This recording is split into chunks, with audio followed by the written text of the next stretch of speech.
Assalamualaikum.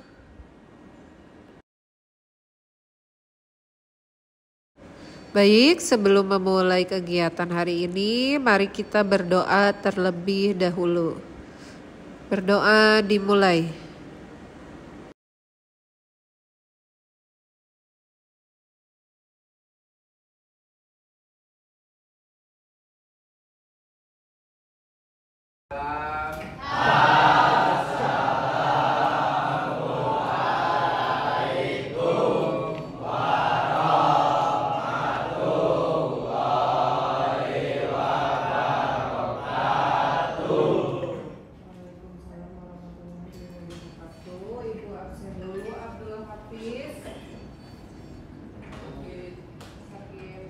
Adit, Ahmad Fajar,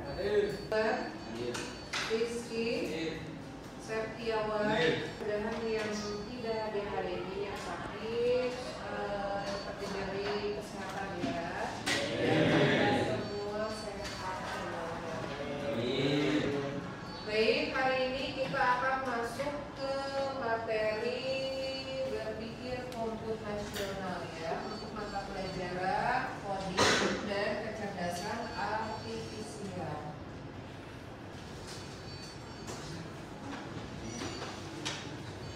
Ya, kalian pernah dengar berpikir komputasional itu apa? Loh, berpikir apa berpikir? Pikir. Kamu pikir berarti gimana? Hah? Menggunakan apa? Berpikir untuk apa biasanya kalau berpikir? Ya. Apalagi kalau ada apa? Ada masalah. Ya, berarti berpikir itu proses pemecahan masalah. Kalau komputasional, udah pernah dengar? Ya, di sini Ibu akan bahas tentang berpikir komputasi. Ya. Coba kita diskusi. Menurut kalian, apakah komputer berpikir seperti manusia? Kenapa bisa tidak? Kenapa?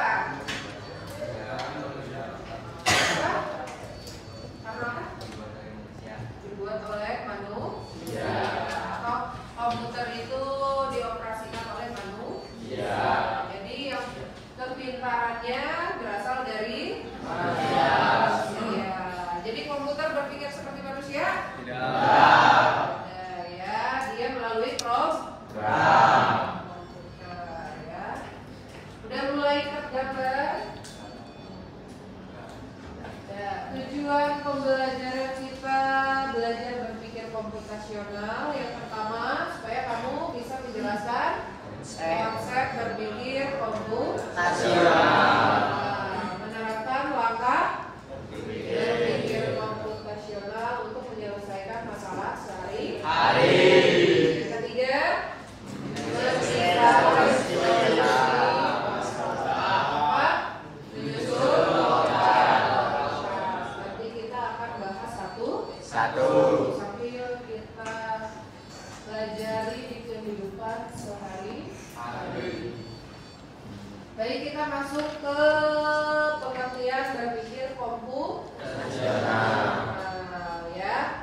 Jadi berpikir komputasional adalah pendekatan pemecahan masalah. Tadi dari kata berpikir ya, yang melibatkan penggunaan konsep dan teknik yang diterapkan dalam ilmu komputer. Jadi komputasionalnya teknik dalam ilmu komputer ya. Ini bukan hanya tentang memprogram komputer, tetapi lebih kepada berpikir secara apa? Sistematis dan logis.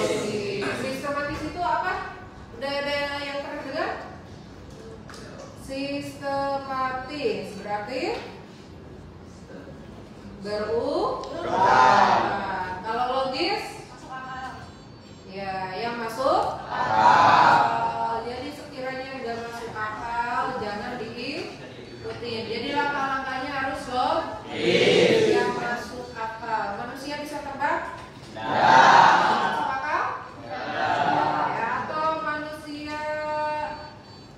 bisa mendapatkan harta kekayaan tanpa usaha? Tidak. Atau bisa memuja di gunung? Tidak. Ya, itu harus bentuk proses. Ya, itu berpikir komputasional. Tadi apa berpikir? Apa berpikir? Menyelesaikan masalah. Iya, proses menyelesaikan masalah. Kalau komputasional menggunakan komputer. teknik komputer. Apa? Sistematis dan logis. Jadi kalau menyelesaikan masalah harus sistematis dan logis. Tidak usah rumit. Ya. Lanjut kita ke elemen utama berpikir komputasional. Dibagi menjadi satu, dekomposisi, dua, pola, tiga, empat, nah nanti kita akan bahas satu ya.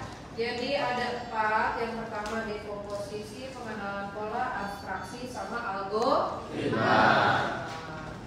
Ada yang pernah dengar? Ya. Yang pertama kita bahas dekomposisi.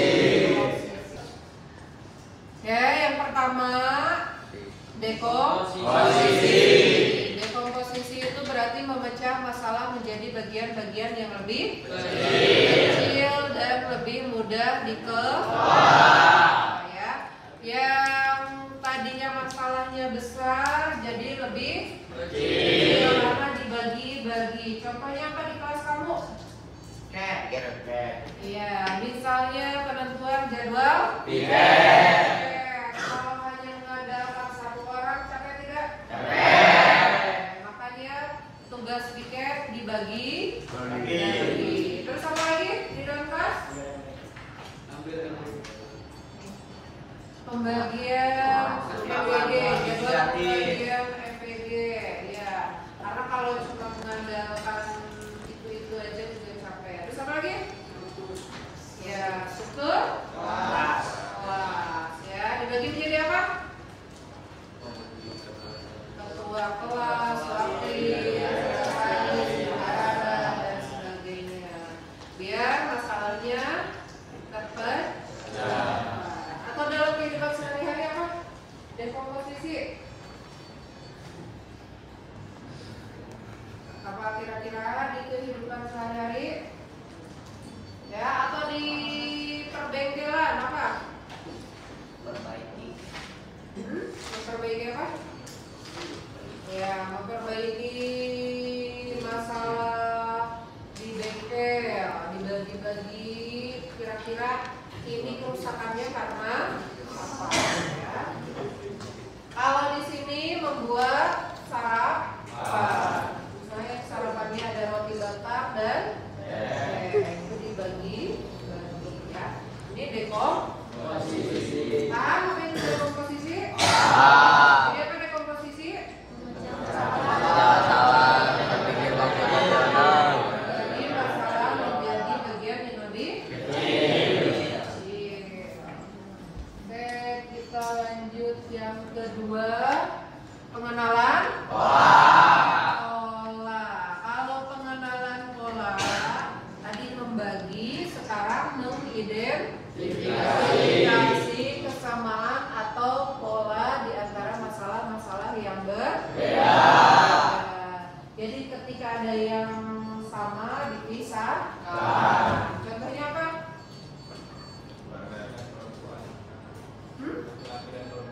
Iya, misalnya di kelas ini dipisahkan antara laki-laki dan perempuan. Apa lagi?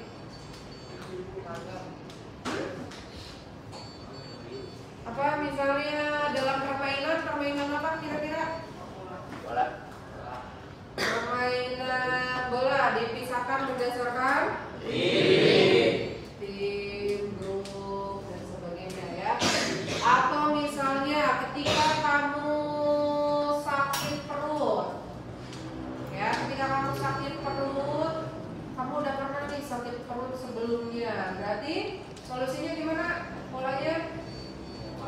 Ya, minum obat. Obatnya apa misalnya? Udah pernah sembuh pakai obat mah misalnya, berarti selanjutnya pakai obat. Berarti gara-gara sakit mah, gara-gara belum atau makannya terlambat akibat tidak bisa membagi waktu, ya. Paham yang pola ini? Atau kamu lagi suka main bola? Nah, misalnya ya, ketika ada lawan, berarti apa yang harus kamu lakukan? Misalnya pola sebelumnya, ya, kamu ingat pola sebelumnya. Nah, kalau ada lawan yang nyamperin, berarti gimana?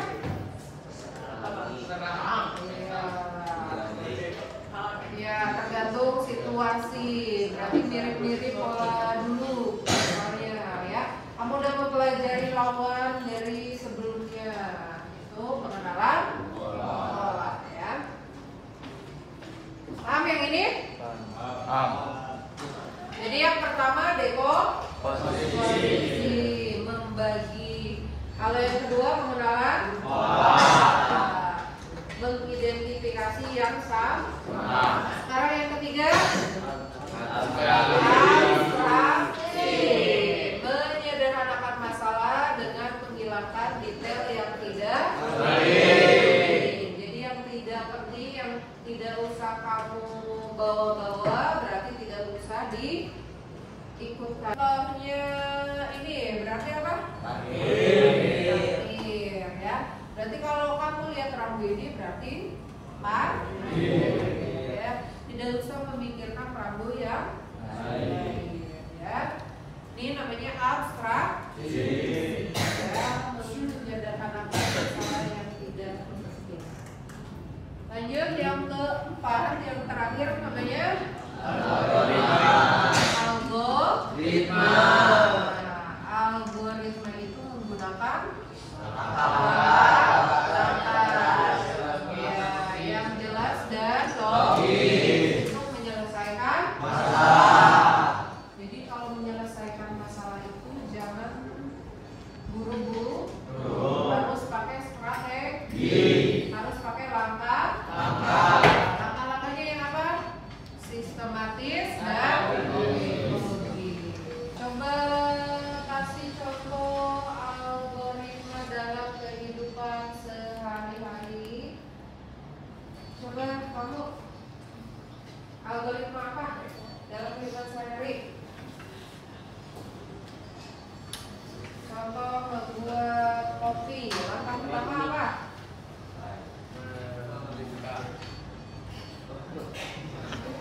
Langkah pertama menyiapkan gelas.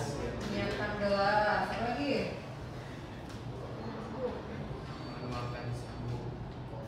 Menuangkan kopi ke dalam gelas. Setelah itu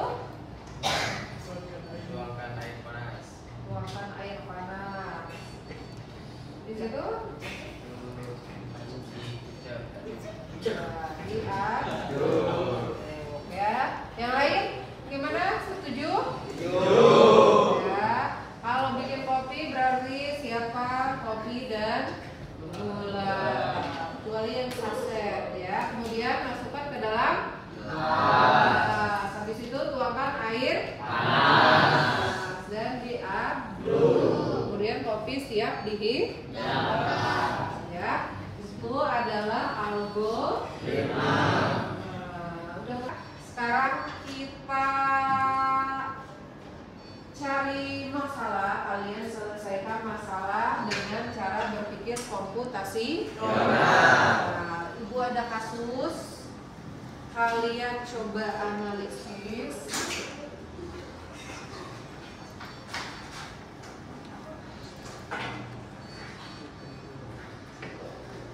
Di sini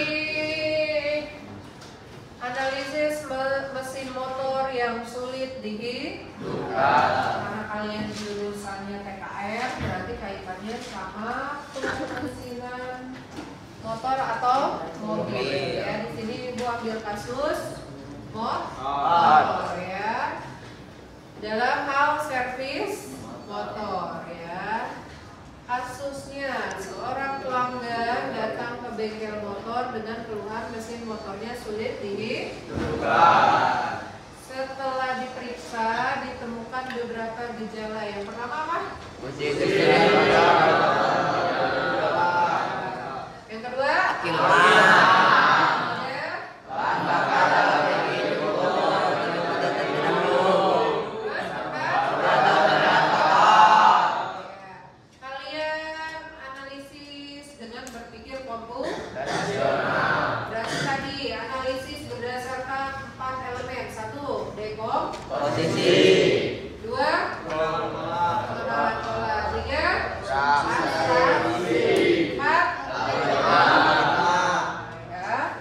Jadi kalian dekomposisi dulu.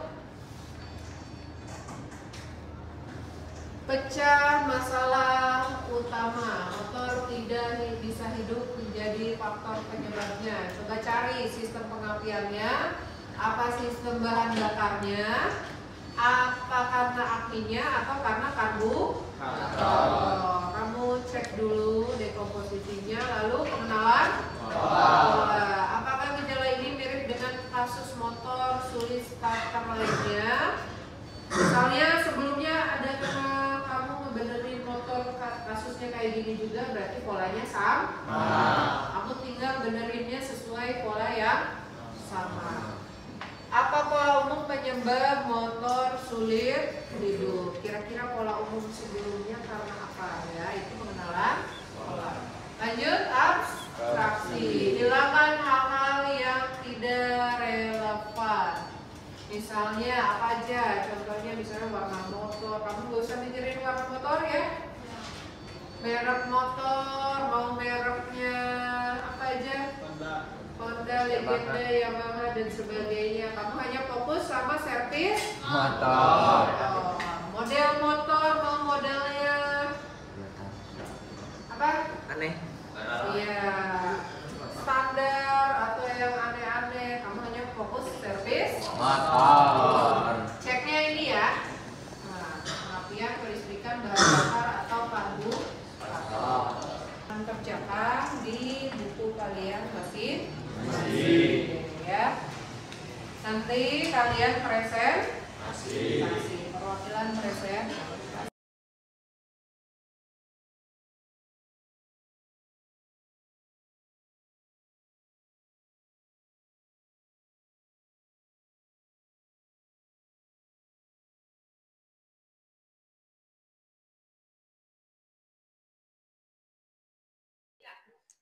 Udah selesai? Ya. Ya, kalau udah selesai, Ibu pengen presentasi dari perwakilan kalian terlebih dahulu. Coba maju untuk kelompok 1, maju ke depan untuk presentasi kasus servis motor yang tadi.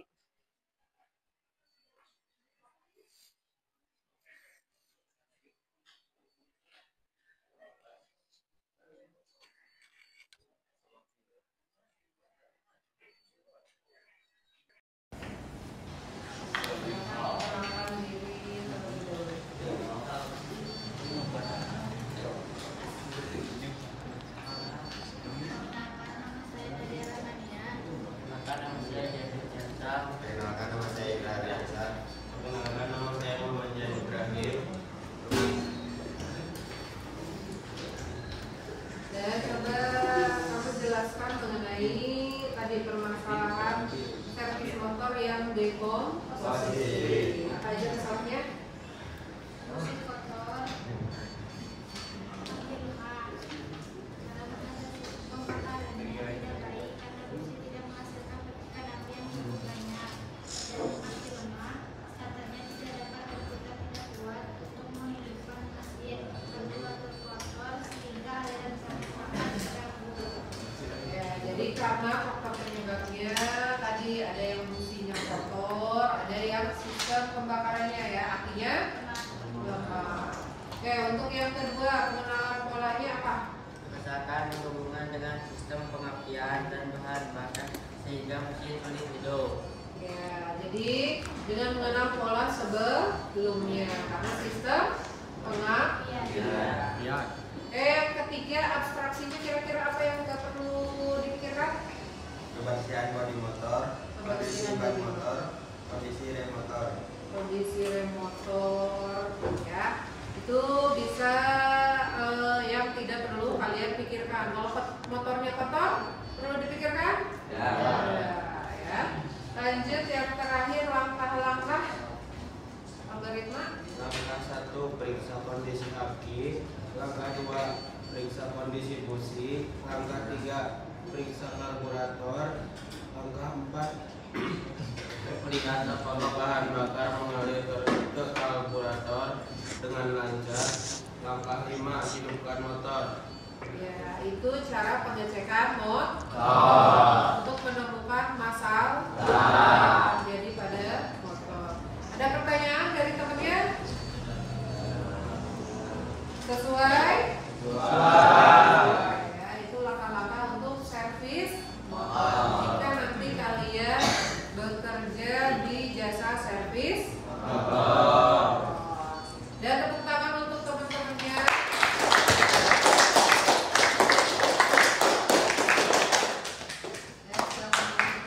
Sekian dari kami. Wassalamualaikum warahmatullahi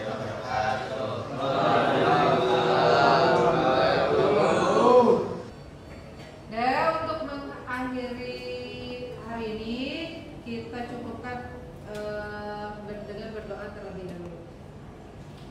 Doa dimulai.